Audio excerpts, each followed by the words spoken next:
My 3-year marriage with my wealthy husband Colton was just a bet between him and his friends. They were betting on when I would get pregnant.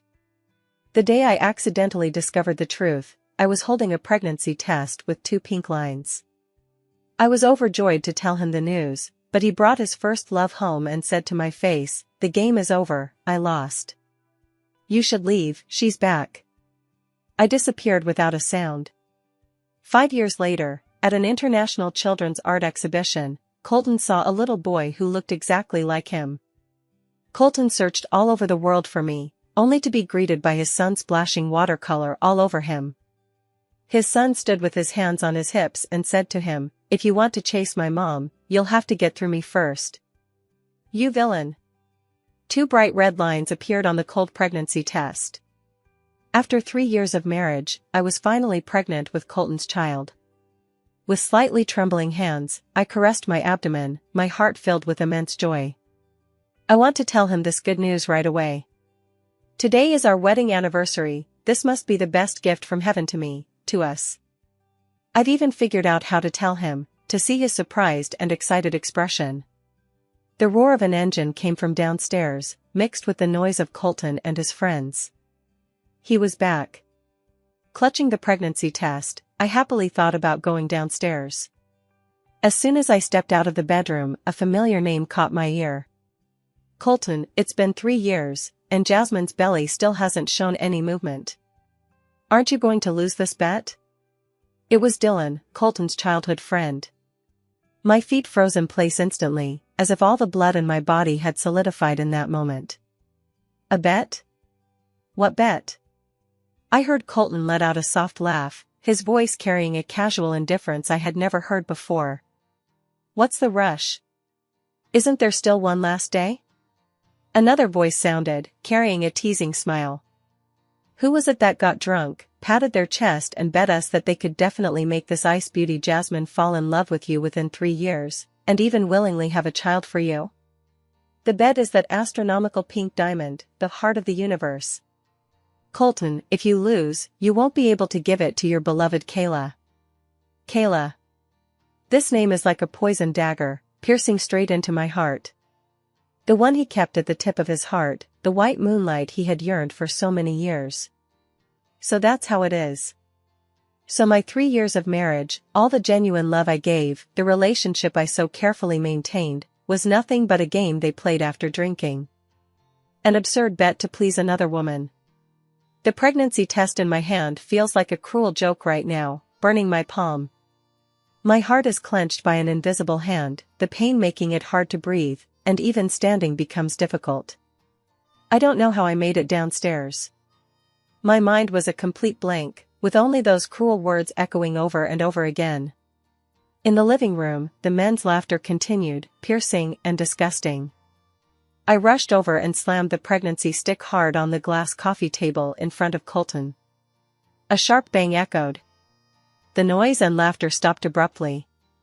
Everyone's eyes focused on the small stick and the 2 glaring red lines. The smile on Colton's face froze. He looked at the 2 lines, without a trace of the surprise I had expected on his face. Instead, a flash of complicated, barely concealed irritation crossed his features. He looked up at me, his gaze cold. "Did you hear?" I looked at his handsome yet cold face, the face I had loved for 3 years. Tears finally broke through uncontrollably. "So, was it all fake?" My voice trembled uncontrollably. "All the kindness you showed me, all the tenderness, all the patience, was it just to win?" His silence was the best answer. In that moment, I felt my world, along with my heart, completely collapse, shattering into pieces so small that not a single whole one could be found. For these 3 years, I had lived as an utter fool. Just then, the villa's main door was pushed open from the outside. A woman in a white dress walked in, her long hair flowing, her face gentle and beautiful, like a pure white lotus untouched by dust. It was Kayla. She had returned. She glanced at the situation in the room, a triumphant smile flashing in her eyes, then walked over to Colton and intimately took his arm. Like a mistress, she looked at my disheveled state with a defiant, pitying gaze. Colton finally spoke. He avoided my gaze, looking elsewhere, each word like the sharpest blade, slicing me inch by inch. He took out a check from his pocket and pushed it onto the table in front of me. The game is over. I lost. He paused, then said in a tone of announcing a verdict. You should go. Kayla is back. I didn't cry or make a scene. My tears had all dried up the moment he said those words. I just looked at him calmly, this man I once thought I could entrust my life to. Colton, you will regret this. He looked at me as if he'd heard the world's biggest joke, a sarcastic curve forming at the corners of his mouth. Jasmine, don't overestimate yourself. The thing I regret most, Colton, is making this bet with you and wasting 3 years of my life. I laughed, laughing until tears came out. What a complete waste of 3 years. I picked up the pen from the table and added the date to the divorce agreement that I had already signed. For this anniversary, I even prepared a renewed marital property agreement in advance. Isn't that ridiculous? I didn't take that check, my remaining dignity wouldn't allow me to. I turned around and straightened my back. Step by step, I walked out of this golden cage that had been built for me with lies and deception, imprisoning me for 3 whole years. From now on, I, Jasmine, and Colton, have nothing to do with each other anymore. I disappeared. As if I had vanished into thin air, I cut off contact with everyone back home. I changed my phone number, deleted all my social media accounts. I took all my savings, and, the most precious thing in his life. Colton probably thought I was living a carefree life somewhere in the world with his money or with half of our marital property. He despised me and looked down on me, so he wouldn't come looking for me. He didn't know that what I took away was something he could never buy back with money. 5 years later, in Paris, France. At an international top-level children's art exhibition, a work titled My Mom won the only gold medal of the entire event. In the painting, a gentle woman stands in a field of blooming sunflowers, smiling under the golden sunlight. Beside her, a little boy in overalls stands looking up at her with eyes full of adoration. The judge asked the boy in French why he painted this picture. The boy answered in fluent, clear French. Because Mom is my sun, my whole world. The innocent child's voice moved everyone present. Colton came across this news in the corner of an international financial magazine. He was just flipping through the magazine to pass the time when he saw that award-winning painting. He hadn't paid much attention at first, but when his gaze swept across the award-winning boy in the photo, he was struck as if by lightning. Time seemed to stand still. That face, that young yet incredibly familiar face, was exactly identical to his childhood photos. His breath stopped instantly as he stared fixedly at the small line of text below the photo. Winner, Brian. Advisor, Jasmine. Jasmine. He trembled, pronouncing this name he thought he had almost forgotten word by word. His heart felt as if it was being gripped tightly by a giant hand, and dense pain instantly swept through his entire body. He immediately dropped all the work in his hands and used every means to investigate. The result he obtained made him feel as if he had fallen into an ice cave, his whole body freezing cold. Brian, 5 years old, mother Jasmine. 5 years ago, departure procedures were completed domestically, destination, France. The timing was exactly the day after he told her to leave. Everything adds up. So, the pregnancy test she had thrown in front of him that day was real. So, she hadn't been joking, hadn't been acting. And when she said he would regret it, that was true too. He had always thought he merely lost a bet, a pink diamond, and 3 years of his life. It was only at this moment that he understood. What he had lost was far more than these things. He had lost the only woman who had ever captured his heart, and his own flesh and blood son. Colton had gone mad. He acted as if he were insane, canceling all meetings and work. He mobilized every connection he had, posted missing person notices, and offered a reward of tens of millions. He personally flew to France, searching like a headless fly in a completely foreign country. Regret and longing, like sunless tides, relentlessly submerged him completely day and night. For the first time, he understood what it meant to be in unbearable agony. He thought that as long as he could find her and their child, he would pay any price. He finally found me in a quiet little town in Provence, France. It was a sunny afternoon. I was in my studio, teaching a few blonde-haired, blue-eyed children how to paint. Sunlight streamed through the large floor-to-ceiling windows onto me, the air filled with the faint scent of turpentine and paint. The years were peaceful and comfortably serene. In these 5 years, I was no longer the obedient wife who revolved around him, whose joys and sorrows were all controlled by him. I picked up my paintbrushes again, became a well-known local painter, had my own career, and started a brand new life. I'm doing very well, better than ever before. Colton was standing right outside the studio, watching me intently through a transparent glass. His eyes were bloodshot, his chin covered with blue stubble, and his expensive suit was crumpled, making him look travel-worn and disheveled. He didn't dare to approach, as if afraid that the slightest sound would disturb the beautiful scene before him. Until the class dismissal bell rang. My son, Brian, ran out of the art studio like a happy little bird, carrying a small painting board covered in paint. He ran too fast and bumped right into Colton's legs. Brian rubbed his forehead and looked up to see a tall stranger blocking his path.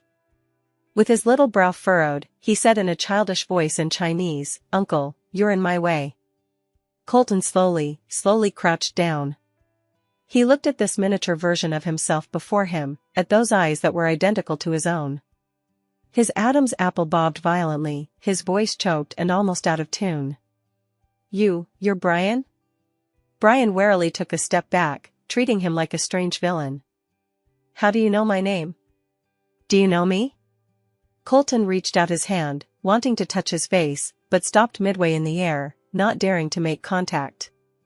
Tears, without any warning, slid from the eyes of this arrogant man. I'm your father." Brian froze for a moment, then his little face scrunched up. He imitated the adults from the cartoon, hands on his hips, glaring angrily at Colton.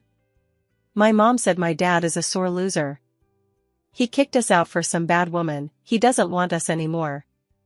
Colton's heart felt as if it had been struck by a heavy hammer, the pain making it impossible for him to breathe. "No, that's not it, Brian." He wanted to explain, but Brian didn't give him a chance at all. The little guy raised the watercolor palette he had just finished painting and hadn't had time to wash, and with all his strength, without hesitation, splashed it across Colton's face.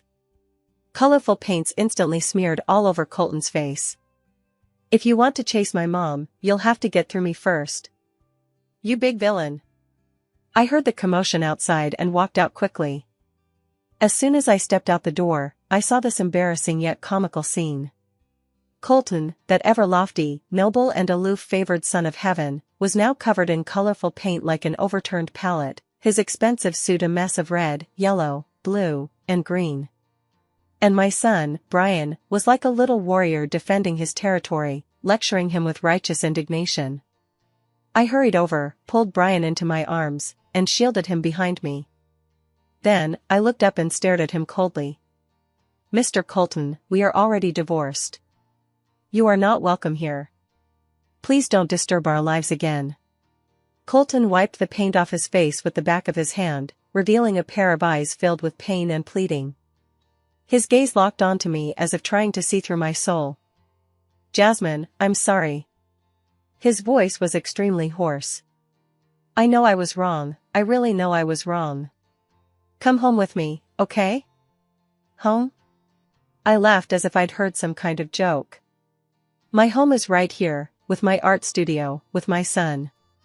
It's complete, it's happy. Don't you worry about me." I thought he would leave in a huff after I rejected him, just like before. But he didn't. From that day on, Colton rented the house across from ours. He just forcibly set up camp in my world like that. He comes every day, without fail, rain or shine. Today he brought a large bouquet of air-freighted blue roses, tomorrow a complete set of top-grade painting supplies, and the day after that, the latest jewelry from some major brand. Everything I've thrown into the trash can right in front of him, completely untouched. I told him in the most direct way that I don't care about these things, nor do I want them. Brian became my strongest first line of defense. Colton learned to please me, waiting at the door early in the morning with a carefully made heart-shaped breakfast. Brian took it and accidentally fed the entire breakfast to the stray dogs by the roadside. Colton wanted to find a chance to get close to me and say a few words. Brian immediately took out his precious toy water gun and sprayed Colton from head to toe. Colton's luxury car parked by the roadside had the words "Big Bad Guy" crookedly drawn on its shiny, reflective door by Brian with a small stone. Colton's grand pursuit of his wife was thrown into complete chaos by a 5-year-old child. The more frustrated he was, the more delighted I felt. I thought he would lose his patience soon. After all, Colton's patience had always been limited. But I never expected that he didn't give up. Instead, he became more determined with each setback.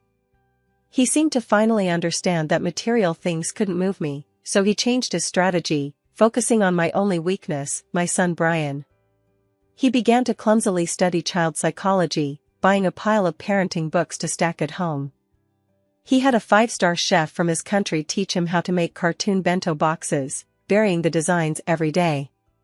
A business tycoon who never watched anime actually started watching Ultraman every night on time, just to have something in common with Brian.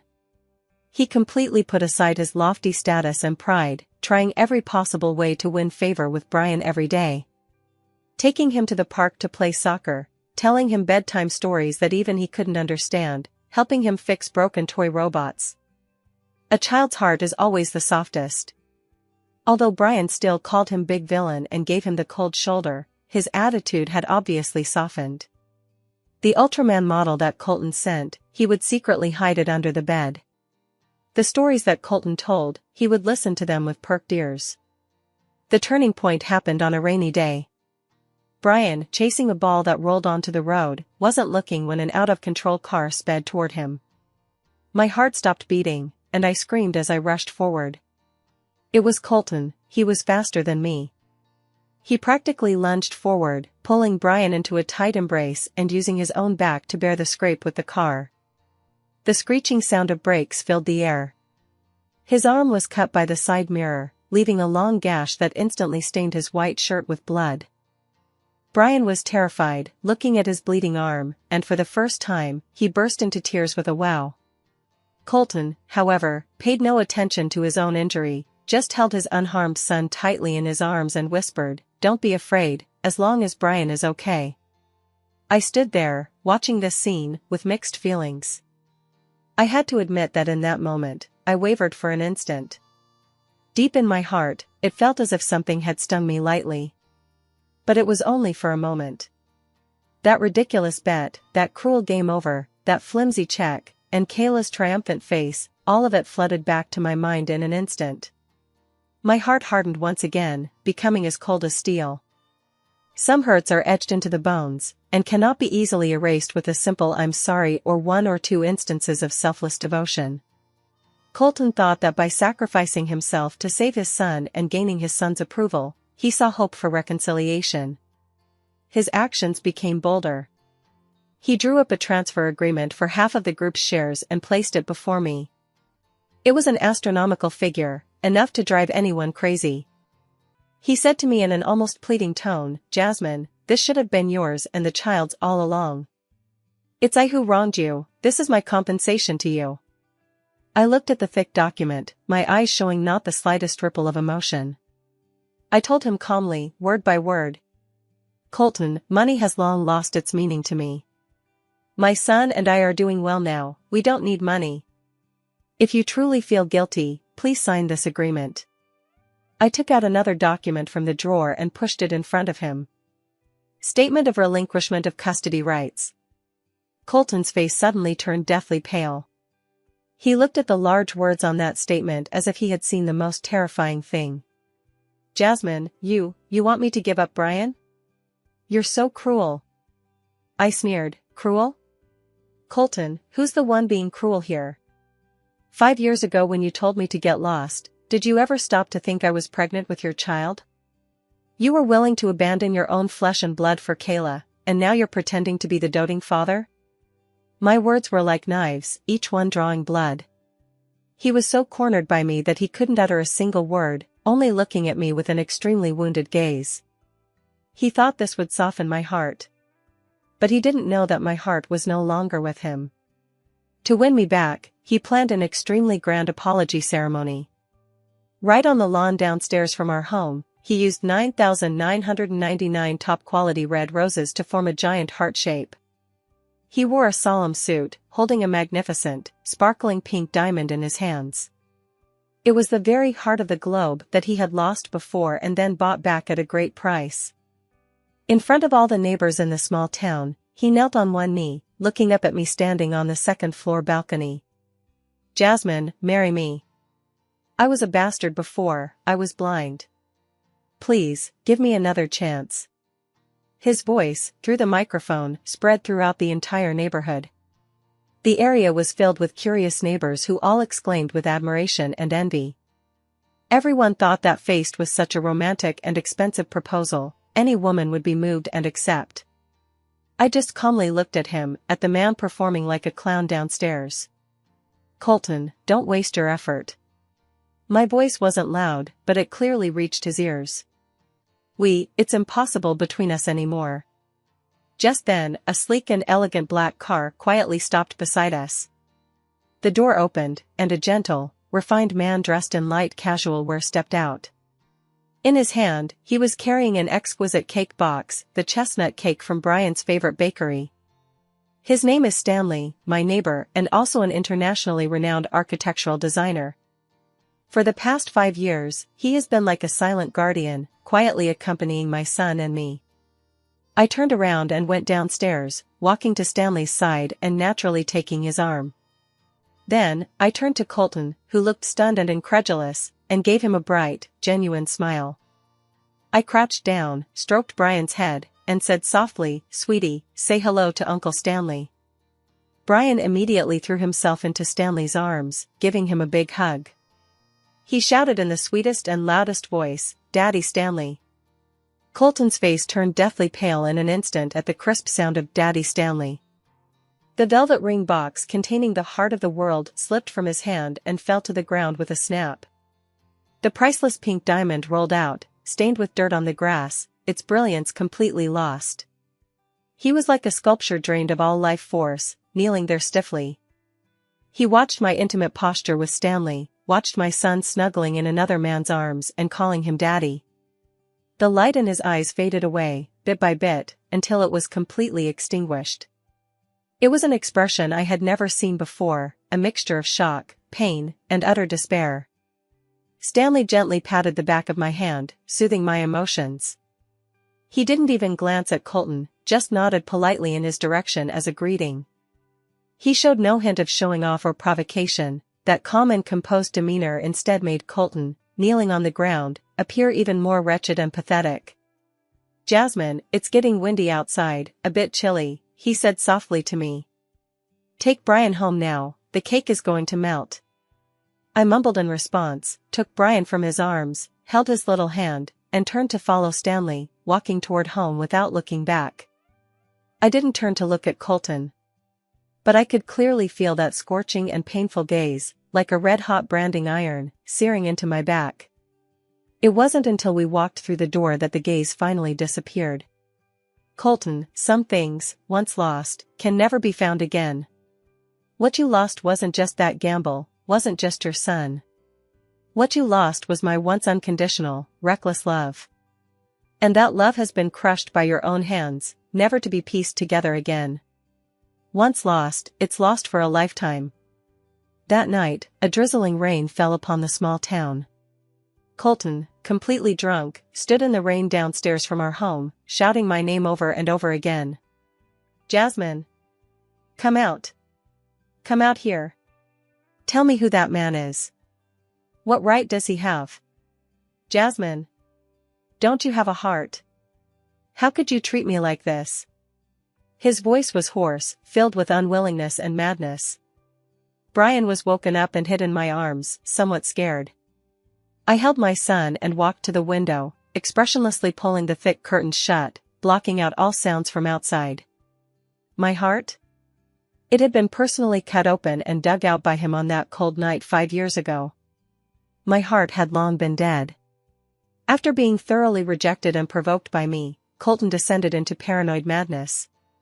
He began to employ all his business tactics, relentlessly targeting Stanley. Stanley is a partner at a top international architectural firm with a prestigious reputation in the industry. Colton used his power and capital to ruthlessly snatch away several important projects that Stanley's team had been following up on for over half a year. He even resorted to despicable means, anonymously reporting to the French tax authorities that Stanley's company had tax issues, causing Stanley and his team to be repeatedly investigated by the relevant departments and damaging their reputation.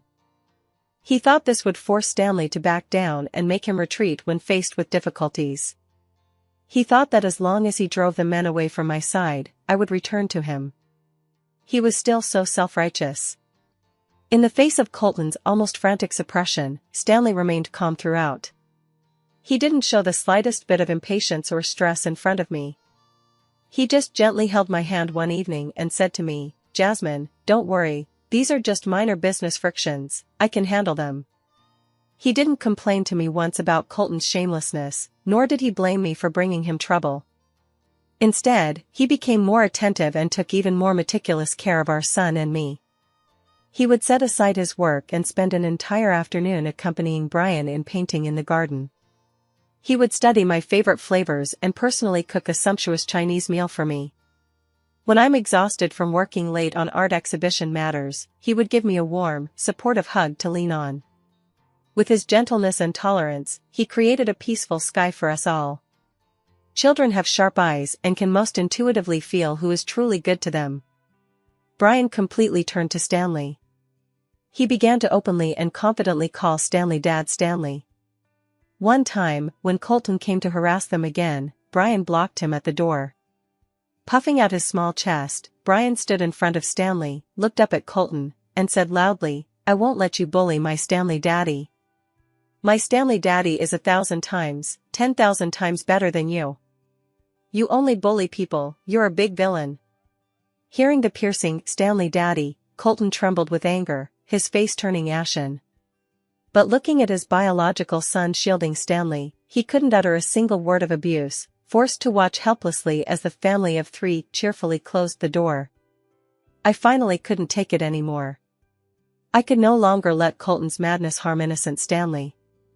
I asked Colton to meet me at a cafe in town. I returned all the bank cards he had previously given me, along with the share transfer agreement he had signed. "Colton, put away your despicable and childish tactics." I looked at him, my gaze icy, with unprecedented determination and warning. "Stanley is my bottom line. If you dare to hurt the people around me again, I promise, you will see a Jasmine you absolutely don't want to see. When that happens, between us, it won't be as simple as divorce." Colton was stunned by my words and gaze. He probably never imagined that I, who used to be as docile as a cat in front of him, could have such a sharp and hurtful side. He looked at the things I had returned on the table, his eyes filled with pain and confusion. "Jasmine, I don't want to hurt anyone," he defended himself hoarsely. I'm just so afraid of losing you, I can't live without you and Brian." "You've already lost." I coldly interrupted him, not giving him any chance to continue. "The moment you used that gamble to trample on my true feelings, you lost us forever." Just then, an unexpected guest suddenly appeared beside our booth. It was Kayla. She was dressed in designer clothes and wore exquisite makeup. The moment she saw me, she immediately put on a pitiful, tearful expression. "Jasmine, why are you doing this to Colton?" she said in an accusatory tone, speaking the most innocent words. "He already knows he was wrong. He suffered so much trying to find you, can't you see that at all? Can't you just forgive him this once?" She also tried to affectionately take my hand, but I dodged sideways, leaving her grasping at empty air. I looked at her flawless face, watched her superb acting, and suddenly laughed. "Miss Kayla, is your memory not very good?" I picked up my coffee, took a gentle sip, and unhurriedly began to speak. 5 years ago, who was it that acted like a victor, affectionately holding his hand, looking down on me from a superior position, and telling me to get lost? Kayla's face turned pale instantly. I I was just. I just didn't want to see Colton continue down the wrong path. She was still trying to argue. Colton, I couldn't be bothered to waste any more breath on her and turned directly to him. You don't actually think that all these stupid moves you've made against Stanley recently were your own ideas, do you? Colton froze, obviously not understanding what I meant. I watched the growing panic in Kayla's eyes, and the smile on my lips turned colder. This so-called pure and innocent white moonlight by your side, while putting on a show of being worried for you and playing the part of the understanding confidant to your face, is secretly giving you advice behind your back, teaching you how to use the most despicable methods to deal with your romantic rival. Treating a scheming fool as your advisor, I stood up and looked down at him. No wonder you suffered a crushing defeat. After saying that, I didn't spare them another glance and turned to leave directly. Leaving Colton sitting in place, looking at the pale-faced Kayla beside him, his eyes filled with heavy doubt and scrutiny for the first time. Colton wasn't a fool, he was simply blinded by the so-called white moonlight filter. Once the seed of doubt was planted, the truth soon came to light. After returning, he thoroughly and deeply investigated Kayla for the first time. The investigation results struck him like a bolt from the blue. He discovered that for the past 5 years, while Kayla had been enjoying his guilt and substantial compensation without any qualms, living in the luxury mansion he bought and driving the sports car he gave her, she had, behind his back, been involved in ambiguous relationships with other rich young men, leading a chaotic private life.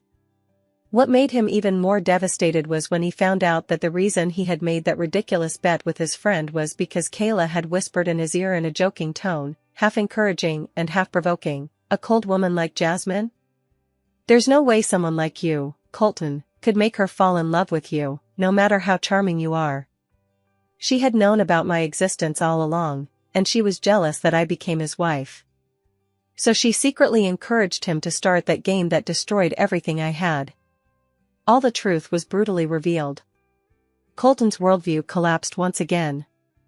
The one he had cherished in his hands and felt guilty about for years was nothing more than a scheming, manipulative woman who played him like a pawn. And he, for such a calculating woman, had personally pushed away his true love and hurt his own flesh and blood. He became the most foolish and ridiculous fool in the world. He found Kayla, and without any nonsense, took back everything he had given her. The mansion, the sports car, the bank cards, the jewelry, all of it. Then, he made her disappear completely from his world. Kayla couldn't accept losing everything like this. She vented all her resentment on me. She acted like a madman, causing trouble in my studio, pointing at my nose and cursing me with the most vicious language. She called me a vixen, a thief, who stole everything that should have belonged to her. Before I could even speak, my son Brian rushed out of the art studio, carrying a basin of colorful, dirty water from freshly washed paintbrushes. With all his might, he poured it over Kayla from head to toe, drenching her completely. "Don't you dare insult my mother. You're the bad woman here. Get out of here." The little man stood with arms spread, firmly protecting me. Hearing the commotion, Stanley rushed over, and seeing the mess, called the police without hesitation. Kayla was taken away by the local police for disturbing the peace, her hair bun in disarray, covered in filth, looking utterly disheveled. By the time Colton arrived, the chaotic scene had already ended. He only saw this mess, and Stanley, who stood before me like a guardian protecting my son and me, and Brian with a brave look on his face. He stood at the door of the studio, looking at the scene before him, the pain and regret in his eyes almost overflowing. He knew that he was completely out of the game. He no longer even had the qualification to approach us. After dealing with Kayla's matter, Colton seemed to have lost all his vitality. It was as if he had aged 10 years overnight. He no longer frantically pestered me like before, nor did he attempt any futile efforts to win me back. He just moved to a house farther away from us, and every day, from a distance, he watches us like a shadow. He watches Stanley drive Brian to kindergarten. Watching Stanley hold my hand in the evening, taking Brian for a walk along the river in the small town. Seeing us share an ice cream cone like a real family of 3. In his eyes, there was no longer madness and resentment, only endless loneliness and sorrow. Soon, Brian's 6th birthday arrived. Stanley secretly prepared a grand and warm birthday party for him. He invited all the friendly neighbors in our town and Brian's little friends from kindergarten. At the party, Brian wore a birthday hat, made a wish, and smiled like a little son. Just as he blew out the candles, Stanley suddenly knelt on one knee before me in front of all our friends and family. He took out a velvet box from his pocket, opened it, and inside was an exquisitely designed ring with a lustrous diamond. Not the ostentatious splendor of global heart, but a low-key, restrained gentleness that contained infinite deep affection. He looked up at me, his gaze sincere and fervent. "Jasmine, will you marry me? I don't want to be Brian Stanley's father anymore, I want to be his real father. I will use my entire life to love you, and to love Brian." Brian was even more excited than me, hugging my leg and shouting frantically, "Mom, say yes. Say yes to Dad Stanley." Our friends around us were also good-naturedly egging us on, with cheers rising and falling one after another.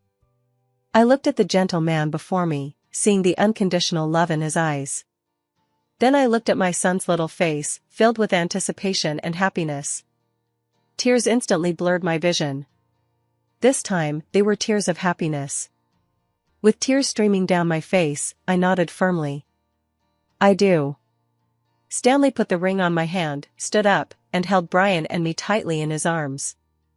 Everyone cheered, applauded, and sent us their most sincere blessings. And in the bustling corner of the party, that uninvited figure appeared so lonely and desolate. Colton quietly watched all this, wearing an expression I couldn't understand. When the party ended and the guests had all left, Colton blocked my path. Stanley thoughtfully took Brian inside first, leaving space for us. I thought he was going to say something to win me back again. But he didn't. He just stood there, asking me in a low voice, with an almost humble tone and a hint of pleading. "Jasmine, can I hug Brian? Just for a moment, okay?" This was the first time he spoke to me in such a nearly pleading, cautious tone. His proud head had finally bowed completely. I was silent for a moment, not answering immediately. I turned and looked at the small figure in the room. Brian was crouching by the door, secretly watching us. I waved to him and called him out. I crouched down, looking him in the eye, and gave him the decision. "Brian, that person wants to give you a hug. Would you be willing?" Brian looked at me, then turned his head to look at Colton standing not far away, his face filled with nervousness and anticipation. He hesitated for a long time. Finally, he nodded gently. Having received permission, Colton acted as if he had been granted a divine gift. Trembling, he approached step by step, and with utmost care, as if handling a priceless treasure, he bent down and cradled Brian's small body in his arms. A tall man of over 1.8 meters, a formidable figure in the business world, trembled violently the moment he finally held his son in his arms. He buried his face in Brian's small neck, the long-suppressed sobs finally unbearable as he broke down crying like a helpless child. "I'm sorry. Brian. Dad is sorry for you." He repeated this sentence over and over again, incoherently. Hot tears quickly soaked the clothes on Brian's shoulder. This time, Brian didn't push him away. His small body stiffened for a moment, then, extending that chubby little hand, he somewhat clumsily and gently patted Colton's broad back, imitating how I usually comforted him. In a voice still carrying traces of childhood innocence, he said softly, "You, take care of yourself from now on." At this moment, the child chose forgiveness in the purest and kindest way possible. He forgave the father who had once abandoned him and caused him pain. But forgiveness does not mean acceptance, nor does it mean starting over. Colton cried for a long time before slowly letting go of Brian. With red eyes, he gave me one last deep look, a gaze that contained 1,000 words, which ultimately turned into just one sentence. "Jasmine, I wish you happiness." After he finished speaking, he bowed deeply. Then, he turned and left resolutely. He finally understood that letting go completely was the last kindness he could give me. It was also his only salvation. The next day, Colton left this small town. He returned to his country and never appeared in our lives again. Later, I occasionally heard from some financial news that he handed over the massive conglomerate entirely to a team of professional managers, while he himself devoted himself to a children's education charity in remote mountainous areas. He used the rest of his life to make up for his past mistakes and to bring warmth to more children in need. 6 months later, Stanley and I held our wedding in that ancient and tranquil church in the small town. The wedding was not grand, but it was warm and intimate, attended only by relatives and friends who sincerely blessed us. Brian, dressed in a handsome little suit and wearing a bow tie, acted like a little adult as he served as our ring bearer. He personally placed my hand into Stanley's. "Daddy Stanley, from now on, I'm entrusting my mommy to you for protection." The entire venue filled with good-natured laughter. Through my veil, I looked at the man who was about to become my husband. His eyes were filled with a smile, and they were fixed only on me. He gave me a new life after being shattered, and gave me a complete, warm home. I know, this time I married for love. Our married life is simple yet happy. Stanley treats me like a princess and loves Brian as his own. My art studio is doing better and better, and I even opened a small personal gallery in Paris. Stanley's career was also flourishing, becoming the most sought-after architectural design master in the industry. Our family of 3 lived a vibrant life, filled with laughter and joy. In the blink of an eye, another 3 years passed. Brian grew into a handsome young boy, with his artistic talent becoming increasingly evident. The name Colton, along with the past hurts, seemed to have been completely sealed away in the corner of memory, never to be mentioned again. Until that day, I received an anonymous package from a remote mountainous region in China. I opened it with some confusion. Inside was a very carefully made, thick photo album. I turned to the first page, and I was completely stunned. In the album, there were only photos of Colton. Or rather, photos of him with the mountain children there. In the pictures, he wore the simplest clothes, his skin tanned dark by the sun. He was no longer that aloof and proud Colton, his face devoid of its former fierceness and gloom, replaced instead by a pure and peaceful smile I had never seen before. He taught the children, guided them in drawing, and rolled around in the mud with them. Every photograph recorded the trajectory of his life over these past few years. I flipped through the pages one by one, with mixed feelings. When I reached the last page of the album, a small note slipped out from between the pages. I picked up the note, on which was a line of vigorous and powerful handwriting. It was familiar to me, Colton's handwriting. "Jasmine, seeing you happy, I can rest assured. If there is a next life, please give me a chance to love you properly from the very beginning." I held the thin slip of paper, reading the line of words, and stood by the window for a very long time without speaking. Finally, I gently placed the note back into the photo album. Then, I closed the album and put it in the deepest corner of the study cabinet. Let those past times be completely gone. Stanley came up behind me at some point and gently wrapped his arms around me. His chin rested on the top of my head, his voice soft. "What are you thinking about?" I shook my head, turned around, and leaned into his warm, firm embrace, looking up at him with a smile. "Nothing. I was thinking, the weather is really nice today. How about we take Brian to the countryside for some sketching?" Stanley affectionately tapped my nose. "I'll leave it to you." We truly had a perfect afternoon. Sunshine, grass, and a sketchboard. Brian was chasing butterflies not far away, his laughter crisp and clear. I leaned on Stanley's shoulder, sketching the scenery before me. Stanley looked at me, his gaze focused and affectionate. He suddenly asked me, "Jasmine, do you have any regrets?" I paused for a moment, knowing what he was asking. I thought about it seriously, then shook my head. No regrets. That experience, though painful, made me see many people and things clearly, and helped me grow. Most importantly, I turned my head and placed a light kiss on his lips. It made me meet you in the end. Yeah, I don't regret it. If I hadn't made that decisive departure back then, I wouldn't have the peaceful and happy life I have today. If I hadn't been covered in scars back then, I wouldn't have learned to cherish this ordinary warmth before me. Perhaps every step in life has its own meaning. Colton spent the rest of his life atoning for his sins and searching for inner peace. That was his life, his choice.